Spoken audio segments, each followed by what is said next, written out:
Nama Om Vishnu Padaya Krishna Prestaya Bhutale Srimati Bhakti Vedanta Swaminiti Namane Namaste Saraswati Devi Gauravani Pracharde Nirvishesha Shunyavadi Paschachade Chatarde Sri Krishna Caitanya Prabhu Nityananda Shri Advaita Gadadhara Shivasadi Gaura Bhakta Vrinda Hare Krishna, Krishna Krishna, Hare Hare, Hare Rama, Rama Rama, Hare Hare.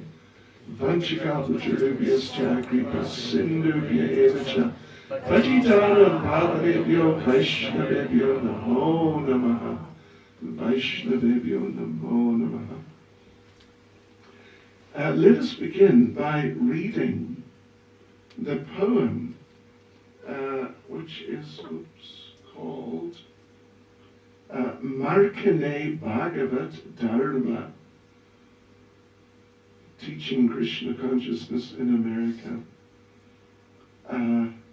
that Prabhupada wrote when the boat had just arrived and was now sitting at the wharf there, what they call Commonwealth Pier in Boston, because of course Srila Prabhupada, even though we know of Srila Prabhupada's preaching in New York, but actually he initially arrived in Boston. So let's just read this. Very beautiful prayers, very, very beautiful. My dear Lord Krishna, you are so kind upon this useless soul, but I do not know why you have brought me here. Now you can do whatever you like with me. But I guess you have some business here. Otherwise, why would you bring me to this terrible place? Most of the population here is covered by the material modes of ignorance and passion. Absorbed in material life, they think themselves very happy and satisfied, and therefore they have no taste for the transcendental message of Vasudeva Krishna. I do not know how they will be able to understand it, but I know that your causeless mercy can make everything possible, because you are the most expert mystery. Your will, they can also be released from the clutches of illusion. I wish that you may deliver them. Therefore, if you so desire their deliverance, then only will they be able to understand your message. How will I make them understand this message of Krishna consciousness? I'm very unfortunate, unqualified, and the most fallen. Therefore, I'm seeking your benediction so that I can convince them, for I am powerless to do so on my own. Somehow or other, O Lord, you've brought me here to speak about you. Now, my Lord, it is up to you to make me a success or failure, as you like. O spiritual master of all the worlds, I can simply repeat your message. So if you like, you can make my power of speaking suitable for their understanding. Only by your causeless mercy will my words become pure. I'm sure that when this transcendental message penetrates their hearts, they will certainly feel gladdened and thus become liberated from all unhappy conditions of life. O Lord, I am just like a puppet in your hands. So, if you have brought me here to dance, then make me dance. Make me dance. O Lord, make me dance as you like. I have no devotion, nor do I have any knowledge, but I have strong faith in the holy name of Krishna. I have been designated as Bhaktivedanta, and now, if you like, you can fulfill the real purport of Bhaktivedanta. Signed, the most unfortunate, insignificant beggar, A.C. Bhaktivedanta Swami, on board the ship Jaladuta, Commonwealth Pier, Boston, Massachusetts, USA, dated 18th September 1965. So today, of course, is what is the 22nd, am I right? So, but according to the Vedic calendar, Vaishnav calendar,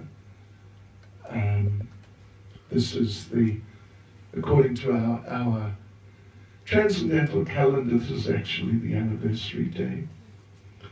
51 years ago, Srila Prabhupada arrived in Boston, America.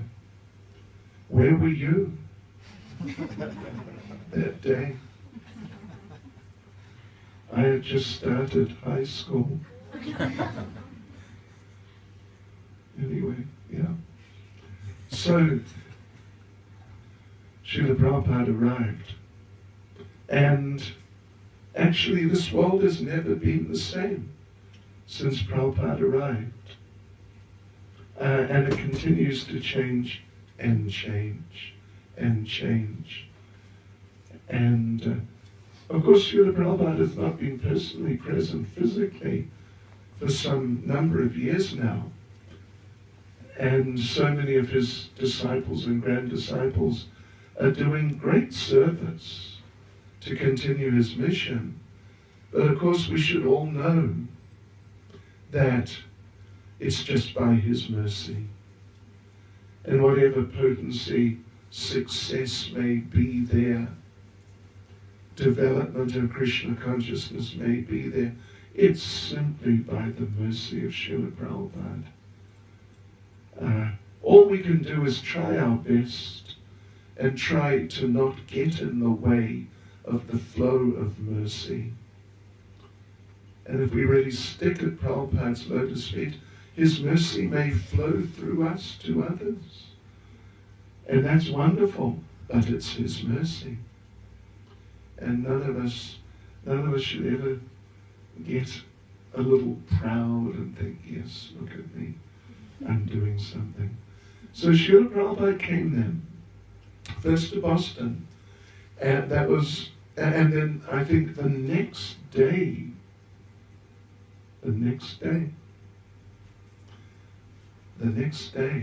they went to New York. And then Prabhupada got off the ship with all his things. And he really got started, or started to get started. One thing that Srila Prabhupada saw just by or on the pier in Boston, he saw a sign advertising metal. It said, unalloyed steel. And Prabhupada commented that when he saw that, it reminded him that yes, we must be unalloyed devotees, no mixtures, pure, yes. And Prabhupada said that struck him when he saw that. Then he arrived in New York, and Prabhupada said, I came off the boat, and then through the immigration, stamping the passport, Prabhupada said, I did not know whether to turn right or left. And Prabhupada had how much with him? 40 rupees. In those days, $5 or some several dollars, something like that. Nowadays, of course, much less, but just a little money.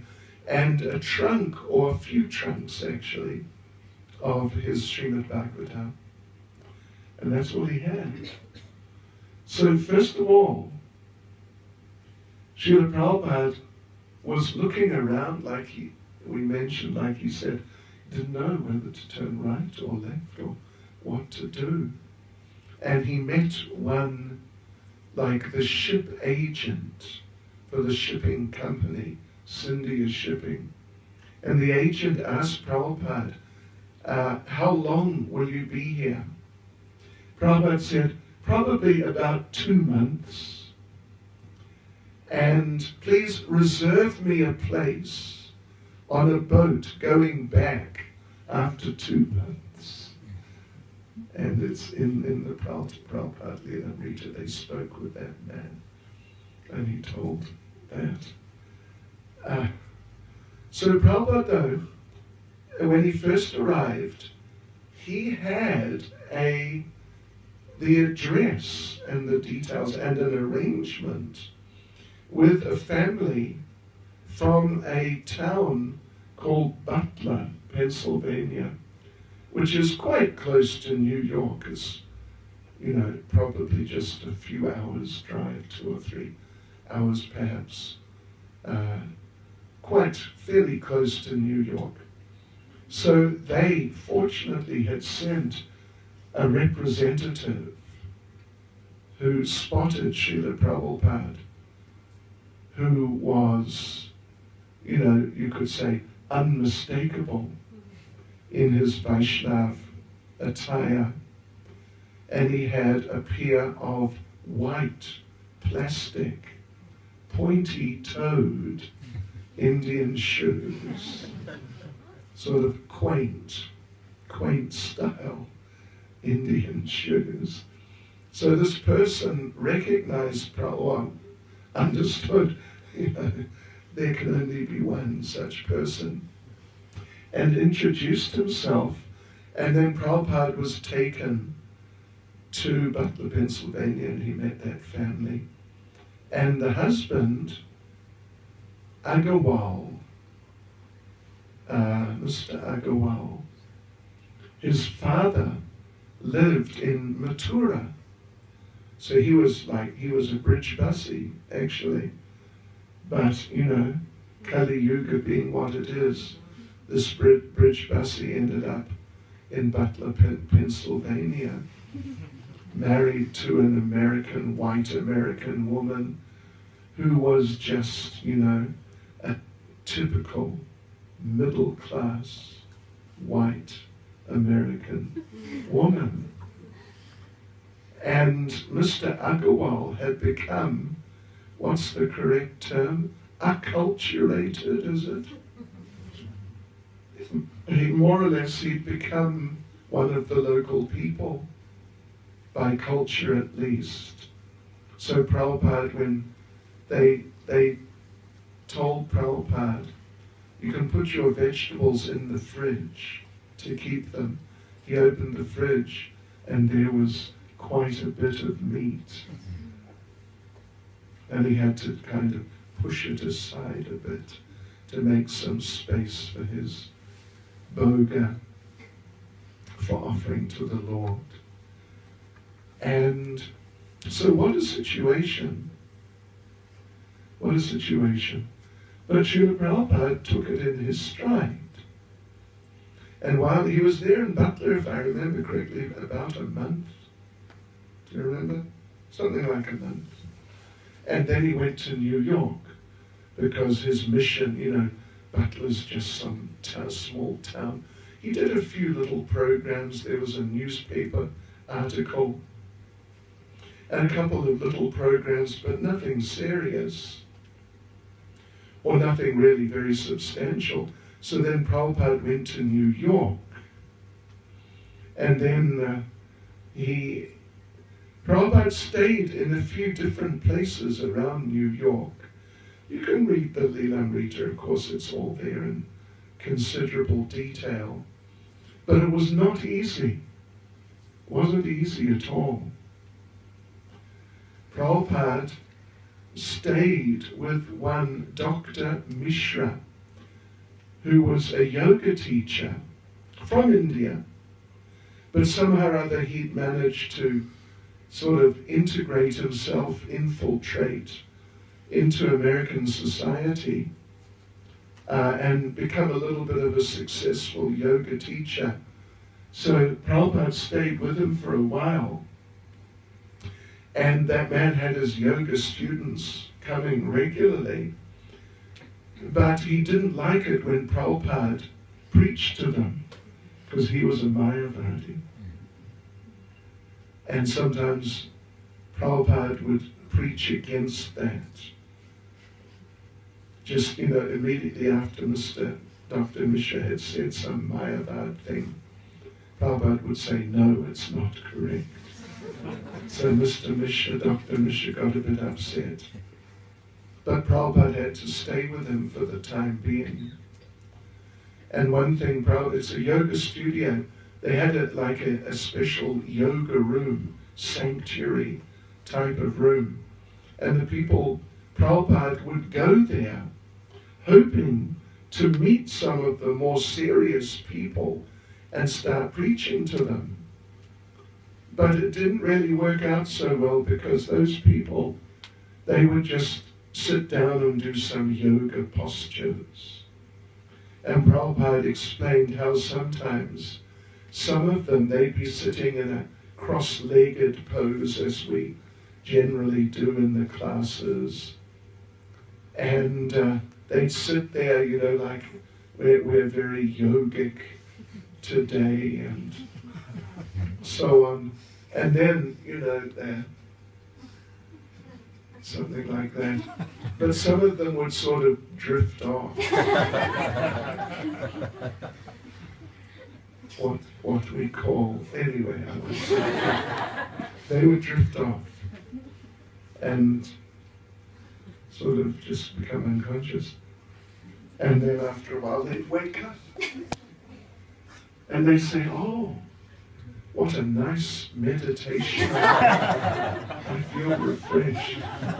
And Prabhupada said that he didn't say, but he thought, yes, of course you feel refreshed.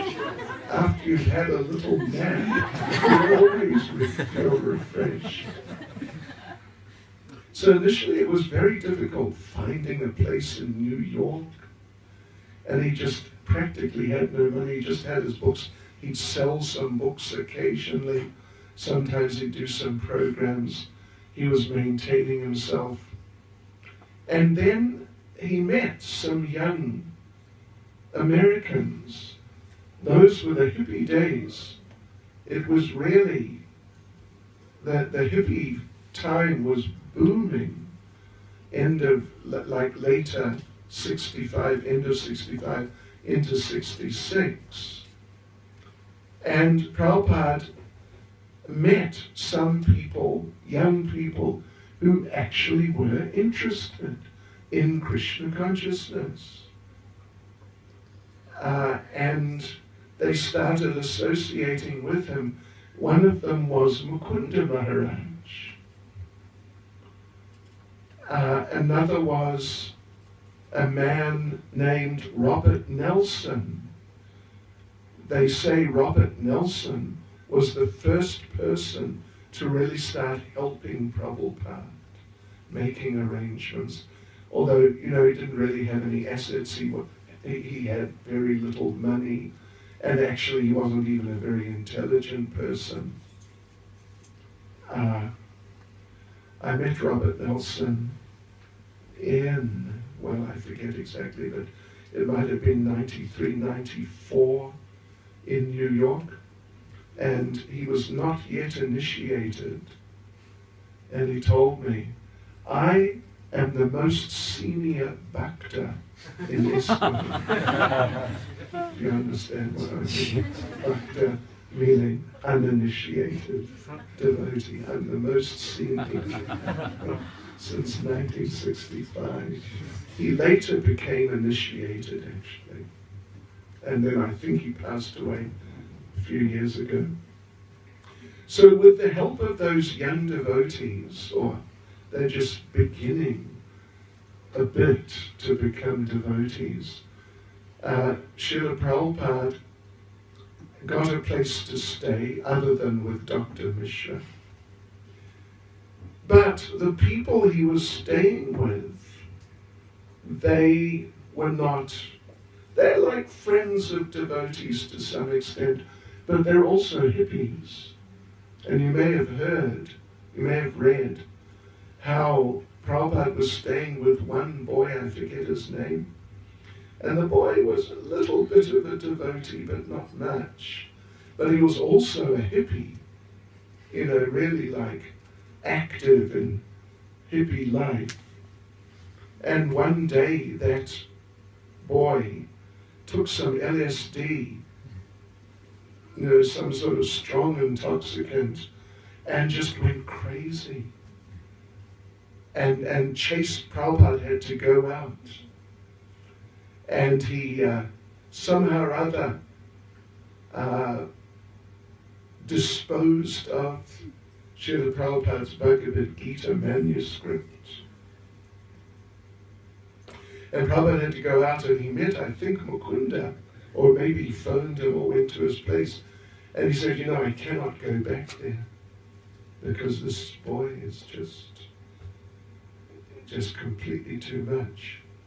So with the help of Mukunda Maharaj and some of these other young people, Srila Prabhupada, after a while, in earlier 66, Prabhupada got 26 Second Avenue. Before that he lived with that hippie. He lived at the Bowery, which I don't know if you've been to New York, but it's really, they actually call it Skid Row. And, all these alcoholics and just hobos and street people. And Prabhupada, when he would go in and go up to his room, he would have to sometimes move them out of the way, or even just step over them if they were too far gone to be moved. Oh. But he stuck at it. He stuck at it. And Prabhupada said actually that every month or so, he would go down to the dock and meet the representative of the shipping company and find out, when is the next boat? And they'd say it's on such and such a date. And Prabhupada would say, just reserve me a place. But then the boat would come and Prabhupada would not come, because he just decided to continue despite everything. And Prabhupada went down on a number of occasions to reserve a place, reserve a place, reserve a place. But sure, by the mercy of the Lord and by his Srila Prabhupada's mercy, he didn't go back. He carried on. And Prabhupada said a few things about determination and his own determination. Prabhupada said that it was so difficult the first year. Basically, the first year was so difficult. Like we mentioned, on a number of occasions, he was ready to go back, but then he changed his mind, but then he was again ready to go back, but then he changed his mind again.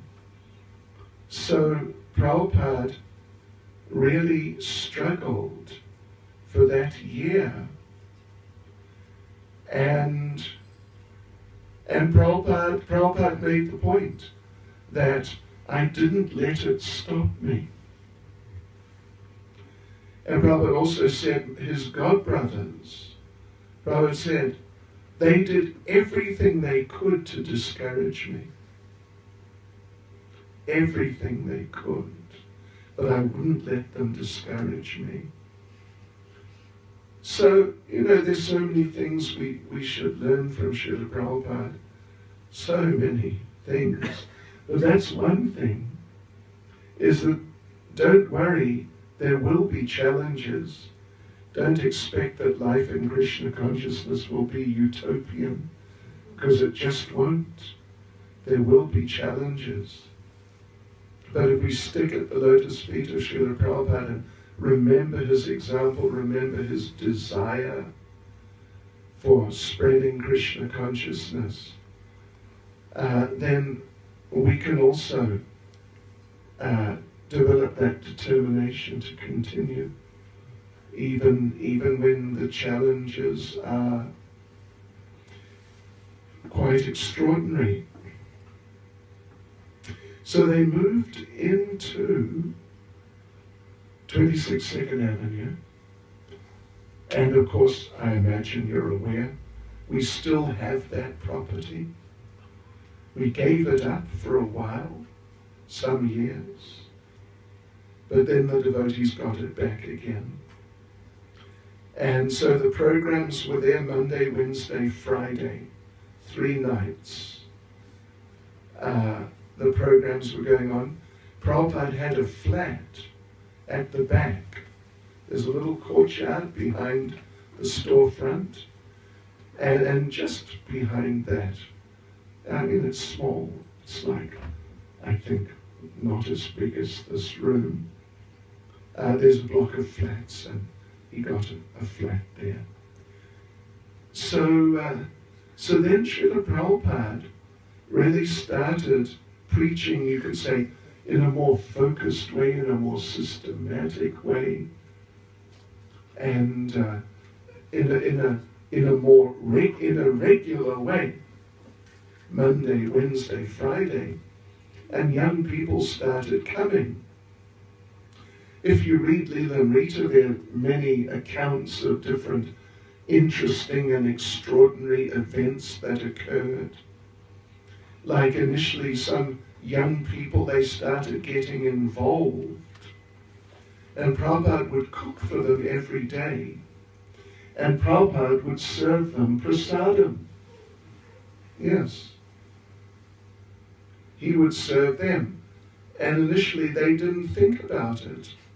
They thought, yeah, well, he's serving us, okay. It was only later that they got the idea that maybe we shouldn't accept service from him.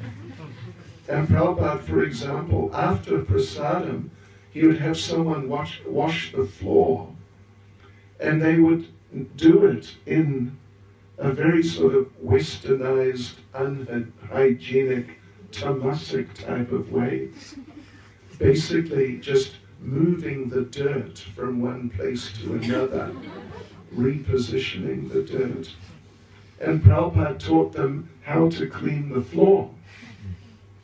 2 buckets. 2 buckets. Yeah, one with clean water, one for the dirty water. And Prabhupada himself got down on his hands and knees and showed this is how you actually clean. So Prabhupada, different things happened. One time Srila Prabhupada was up in his flat, and one young hippie came under the influence of LSD. It was the drug of choice, basically, those days. And he came in just completely in another world, and not a good one. And he came in front of Prabhupada and he said, I am higher than you. I am God. And Srila Prabhupada said, God, please accept my humble obeisance. And please, if you don't mind, please go. You know, dealing with this madness. It's described, that's there in Lilamrta. One hippie girl came in also in the same state, and she said that, well, in the question session, when I chant Hare Krishna, I see red lights flashing in my eyes. What does it mean? How would you answer such a question? And Prabhupada said, do not worry, keep chanting, it will go away.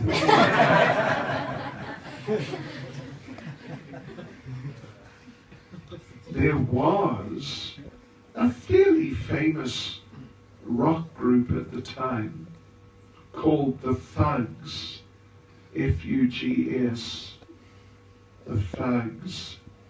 And they're like just hippie, dropout, heavy, very degraded young people.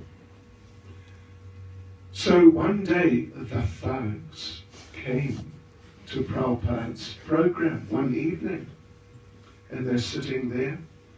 And Prabhupada, as it happened, that evening spoke strongly against intoxication, including LSD.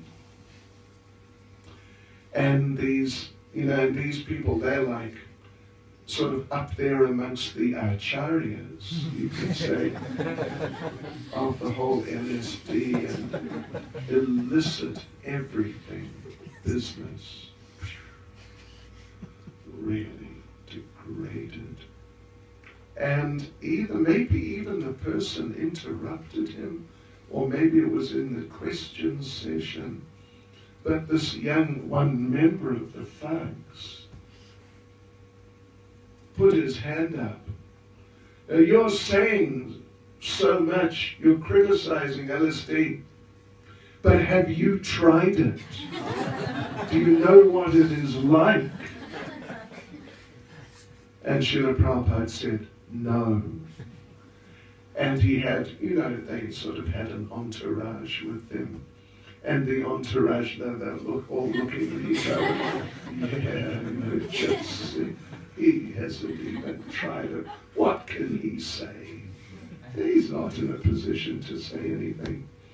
And then Prabhupada delivered a classic response. No, Prabhupada was just the expert of classic responses. Srila Prabhupada said, you do not need to eat stool to know that it tastes bad.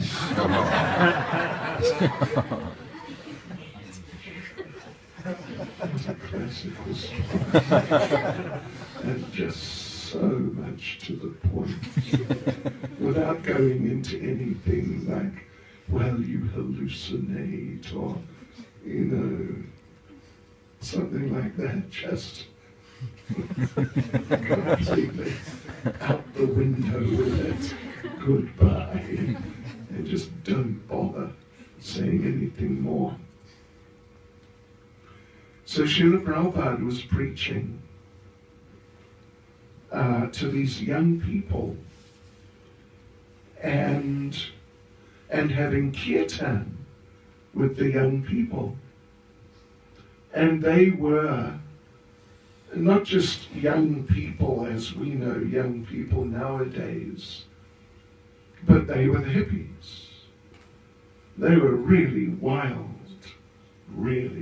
young people, and quite a few crazy people and weird people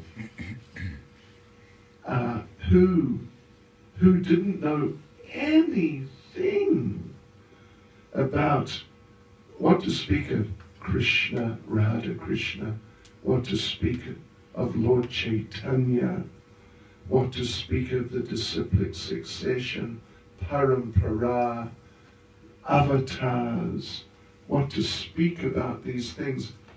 They knew nothing, even about Hinduism. Nothing, practically, at all. But Prabhupada didn't compromise. He just presented Krishna consciousness as it is, as it is, as it is. And there's quite a few recordings of those classes, like the first classes, the early classes from 1966 in 26 Second Avenue. And you should listen to them. It's very interesting. You can pick up the mood of Srila Prabhupada.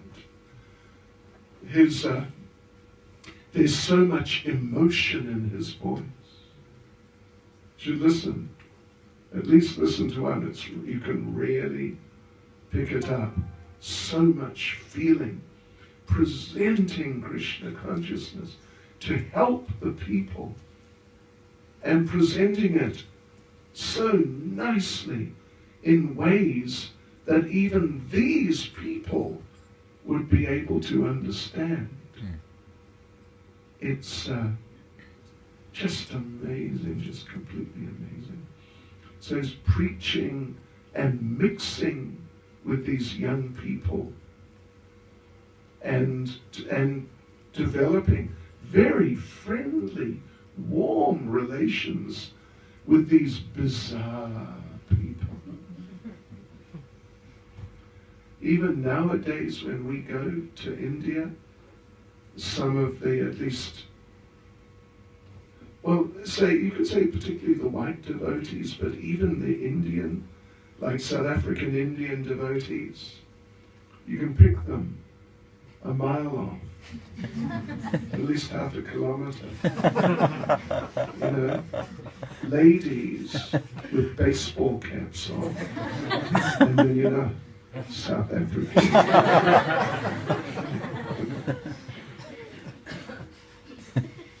Maybe that's I shouldn't say it, but no. And, you know, there's still people, Vaishnavas, who look down their noses at the Western devotees. Yeah. Some devotees, they first went to India, like what, I don't know, 70, 71, whatever it may be, and went to Mayapur and went to the ashram of one of Prabhupada's godbrothers, and there was some festival going on, people were giving talks and things were happening, and so our devotees walked in and sat down, and someone noticed them and started speaking in English and really criticizing that they're just hippies and they're just degraded people and they're not really devotees and, you know, they're just on holiday, this type of thing. And they went back to Srila Prabhupada, and Prabhupada found out where they'd been. And he asked, what did they say? And they explained some of the things that people said. And Prabhupada said, you are all permanently, spiritually scarred. So, I mean, that's sort of by the way, but my point is that Prabhupada just mixed with these young people, and they're not like normal Western people of the mid-60s. They are the hippies. They are the hippies. They're just, oh, really different. Very different. And some, I mean, that's just like the best of them. So, but Prabhupada just kept presenting Krishna consciousness as it is, without watering things down.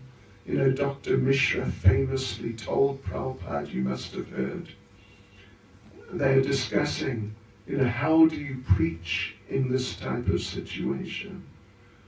And how do you stimulate people, get them interested, get them involved? And Dr. Mishra told him, you know, you can't be too strict. No, you're going to have to start eating meat, drinking with them sometimes, and things like that. And then they'll be able to relate with you. And he told Prabhupada, you must have heard, what you must do, you can be a yogi by day, but a bogey by night. Isn't that the right way around? A yogi during the day, but a bogey means materialistic enjoyer at night. But Prabhupada didn't accept that. Prabhupada really didn't accept that at all. And Prabhupada really preached just authentic Krishna consciousness. And then, actually I don't know the exact date, but sometime we just celebrated the incorporation some few months ago. Incorporation of ISKCON in '66. How Prabhupada did that. And he basically, anyway, it's a bit of a long story, but he just told the devotees at one of the evening gatherings, we are incorporating a society today. We need some of you to become the officials. And he appointed them. You and you and you, please sign here.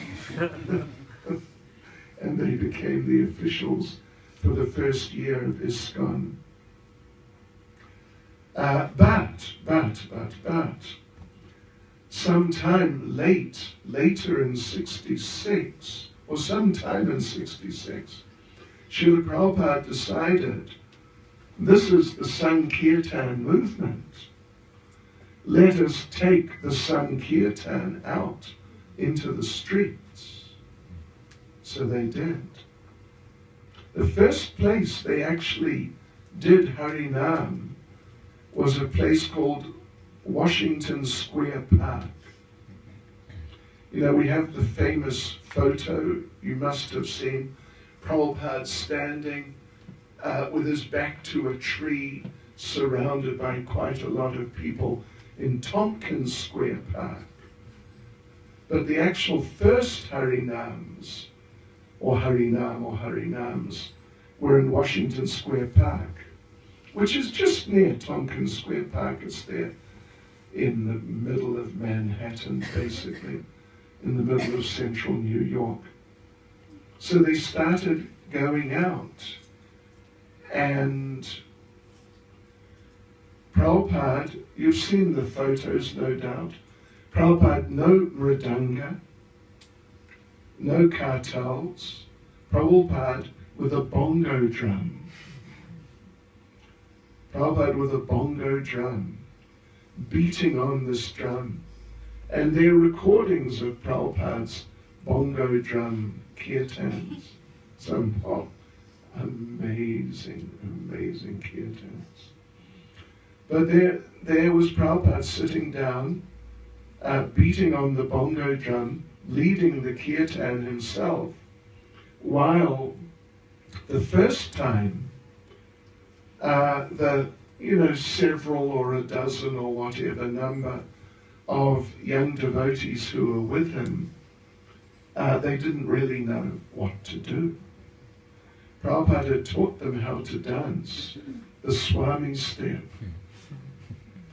But, with all these people gathered around, watching like, what is this? So they felt a bit self-conscious. But Prabhupada encouraged them, and you see pictures of some of them dancing in the kirtan, in kami clothes, but they're taking part in the kirtan, in front of all the people, and giving up some of their shyness, and being willing to show the people that, look, we're Hare Krishna devotees. Yeah. So they had the programs, Monday, Wednesday, Friday, kirtan. All these hippies, or quite a few of them, would bring different instruments. When Caitanya started coming, he brought a harmonium, which was broken. It only played one chord. So it's just like just a drone, no tune at all. And he would just pump on it, just go, and others with drums and just all sorts of things. But Prabhupada tolerated it. Prabhupada tolerated it. And it's really amazing. It's really amazing that Srila Prabhupada was such a person that despite his culture, being brought up in a Vaishnava, like a real Vaishnava family, despite being an initiated devotee for many years, and you know, in India, which in those days was quite a rigid Hindu, caste-conscious, etc. society, but Srila Prabhupada is just interacting with these people and befriending these people. And they're all younger. They're Prabhupada was 70. The oldest of them, like Jayananda, when he started coming, he was, not this one, yeah. He was, I forget, I don't know if he was 30 or late 20s, but it was something like that. And he was the oldest. And he was practically the only one who had a job. What the hippies would call a straight. A straight person. Not a bent person. It is all terminology. Yeah. Straight means doesn't take drugs. That's very bad. By hippie standards. Oh, you're not a real person. So whenever it was he started coming, he was practically the only one who had a job and was like a normal person and wore a tie, things like this. The rest of them were basically unemployable.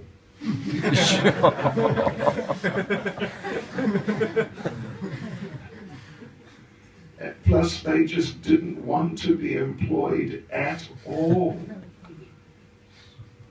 Famous mantra: turn on, tune in, drop out. Oh yeah, oh yeah. Practically the anthem of the hippie.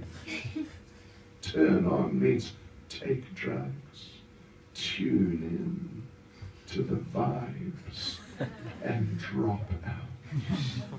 That's what they all were.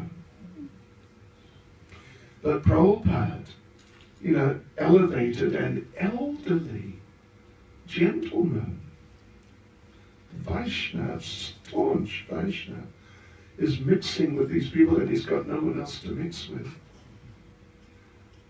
About giving them Krishna consciousness, and due to his just extraordinary intelligence in Krishna consciousness, giving them Krishna consciousness in such ways that it actually started to really make sense to them, despite the conditions they were in. They really started to see, oh yes, that's right. And it's really started to make sense. It's not easy to present something very high to people who are low. It's one thing presenting, trying to present something high just to whoever. But to present something high to people who are low, that requires great intelligence. It's not easy. So Prabhupada was so expert, plus so Krishna conscious, that he wasn't really sort of fazed, you could say, or affected much by the fact that these people were fairly bizarre, from extraordinary to really bizarre. Yeah. But Prabhupada did that in such ways that they didn't feel so much that he's an old man. He's from another country.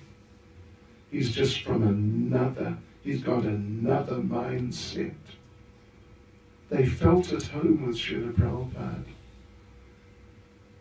And Prabhupada helped them. And they became devotees, at least many of them became devotees. You know, there were occasions, though, in the programs where these drugged people would come and create disturbances. And there's one, I don't know if it's in the Lilamrta, someone does some crazy thing or says something completely too much. And Prabhupada just turned away and said, the lowest of the low. Yes, so Prabhupada persevered. And you may have heard the story. Prabhupada was giving class in 26 Second Avenue. And who should come in but one or two winos, special brand of street alcoholic, the winos. Not all street alcoholics are equal. The winos are the winos. And he came in with a bottle of wine and inviting, would you like a drink? Yeah. And some of the devotees, they're basically devotees by that time, got up and they thought, okay, we got to take this guy right out of here now. But Prabhupada said, no, just leave him. The man had a roll of toilet paper.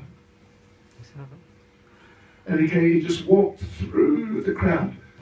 26 Second Avenue, I don't know if any of you have been there. But the temple room is a bit smaller than this. You were there? It's about, I don't know, 2/3 the size or something. Something along those lines. And with the door out there, just straight onto the street, onto the road. And Prabhupada was sitting at this end, and there's a toilet, it's still there. Just behind where Prabhupada would sit, still there. And so this fellow came from the door, just really in this jolly, intoxicated mood, pushing through the audience, past Prabhupada, into the toilet, and left the roll of toilet paper there, and then came out. And he said, I'll be back after some time with another one. And off he went. And when he went, Srila Prabhupada said, just see, even though he is not all right, but he still has a mood of service. Prabhupada. Yeah. So all sorts of things happened. In the very early days, some young people are just starting to come and chant and, start becoming devotees a bit.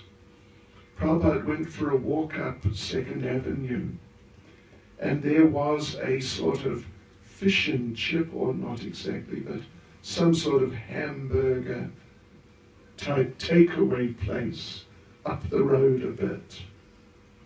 Prabhupada was walking up the road and walking up chanting, and he just looked in the window of this takeaway shop, and there were some of his young followers eating, whatever, fish and chips or burgers.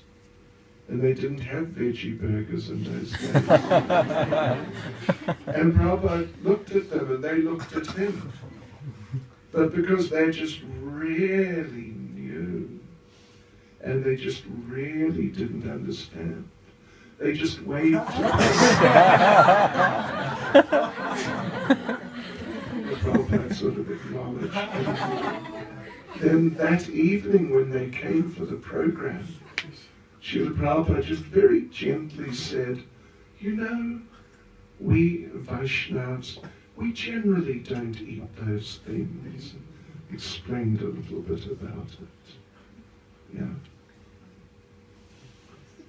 So, Srila Prabhupada, after a little while, Prabhupada gave the first initiation. Prabhupada had been preaching. You know, he's giving his classes, and in the classes, from time to time, Prabhupada would refer to the Mayavadis. And the young devotees had not heard of Mayavadis, had not heard the term before at all.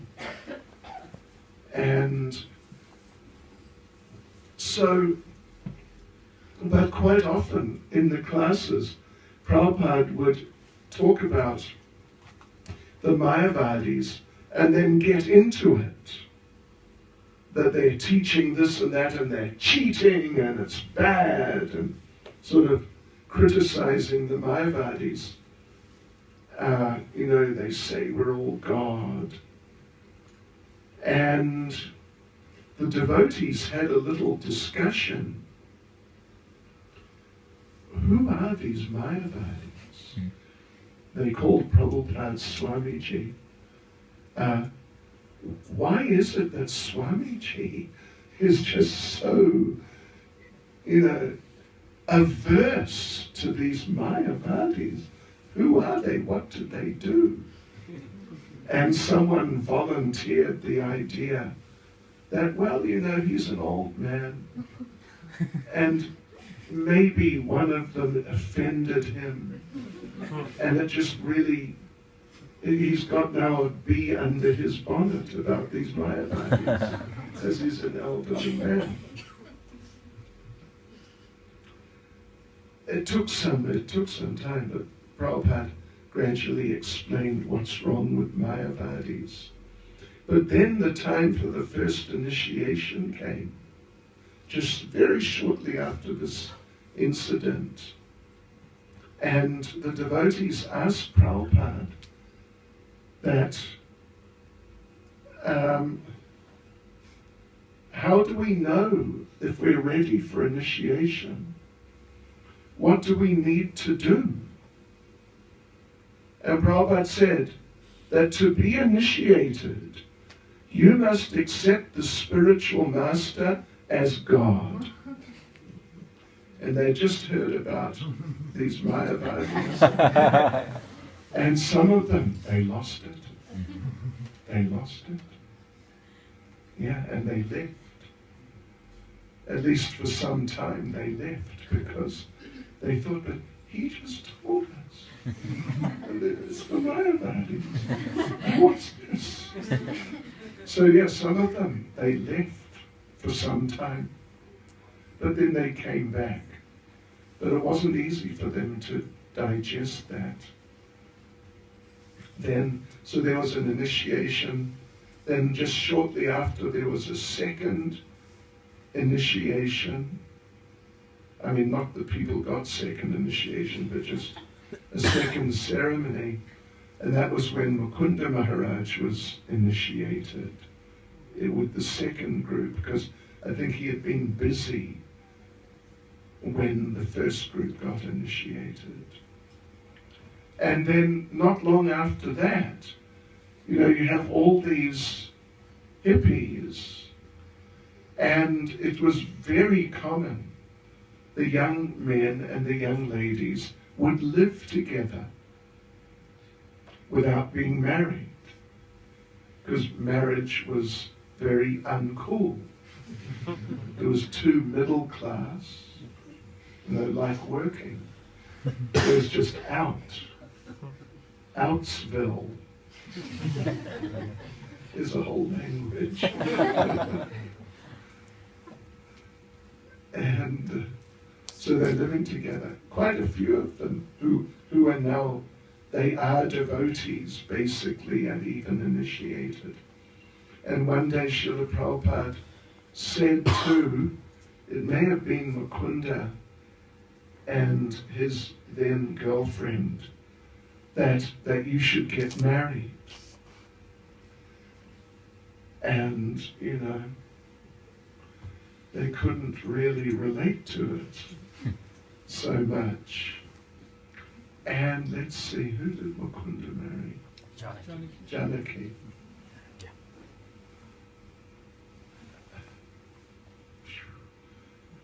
Anyway, you know, I forget some of the details. But was it Janaki's sister who came? Was it? Her sister came. Who's Yamuna? Okay. Came to the wedding. And Prabhupada asked her, you know, we had to cook for it's going to be quite a big function. Could you wash the pots? So she started washing the pots. But they had not been properly washed for a long time. There was a whole lot of black on the bottom. I mean, actually under the pot. And Prabhupada would come by and she'd say, oh, is it okay now? Prabhupada would look at the bottom and say, there's just a little black left. Just take that off. And come back a bit later. There's just a little more black. And she worked, I think, for like 6 hours to wash the pots. And they had their first devotee marriage. Yes, so it was an adventure, a really amazing adventure. The beginning of the Krishna consciousness movement. Then Mukunda, yes, had friends in San Francisco. San Francisco was the capital of the hippie movement. Yeah. He had friends there. And he felt that Prabhupada, Swamiji, should go there. The people will get into it. So then Prabhupada went. And that was really like the beginning of the expansion of the Krishna consciousness movement. I think in '67, Prabhupada went to San Francisco. And he flew in a plane for the first time. And Prabhupada said he's sitting on the plane. And after a while he looked out the window. He hadn't looked out the window. And then he saw, so far down, the houses looked like little boxes. So he went to San Francisco, and they had the, what was it called? The yoga rock dance, was it? Mantra yoga dance. Yeah, at the Avalon Ballroom, which was big, hippie concert hall. And Prabhupada came, and Allen Ginsberg came, and these people, you may never have heard of them, the Jefferson Airplane, heard of them? They were big time. They were really big time in those days. Not on the level of the Beatles, but they were up there somewhere. Jefferson Airplane played, and fortunately I forget. Grateful Dead.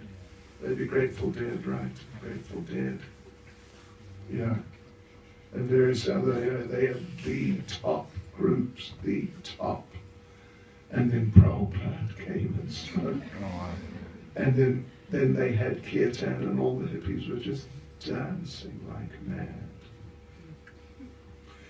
So these are a few thoughts about Srila Prabhupada. 51 years ago, 51 years ago, Prabhupada arrived in America. And, you know, truly the world has not been the same since. And South Africa too. Here we are, ISKCON Sandton. And then you saw Prabhupada, right? You didn't see? So, by the influence of Srila Prabhupada, ISKCON Sandton is, and ISKCON Sandton is expanding. I've heard into a massive temple ring next door, right? The Krishna consciousness movement is just expanding and expanding. But it's all coming from that one source. And it's so nice to get the mercy and be fortunate because of the mercy and understand that we got the mercy and life is great because of the mercy and Hari Bol. But we shouldn't forget where it came from. That's the thing. Gratitude is a very important part of Krishna consciousness. And yeah, gratitude, I mean, to so many people actually, devotees are people who are grateful. They're grateful to so many people. But ultimately, we really have to be grateful to Srila Prabhupada because he is the root of the tree of ISKCON and the root of the tree of Krishna consciousness, which is just growing and spreading more and more throughout the world. So let us be grateful to Srila Prabhupada. Srila Prabhupada Ki Jai. Srila Prabhupada Ki Jai. Srila Prabhupada Ki Jai. Hare Krishna. Hare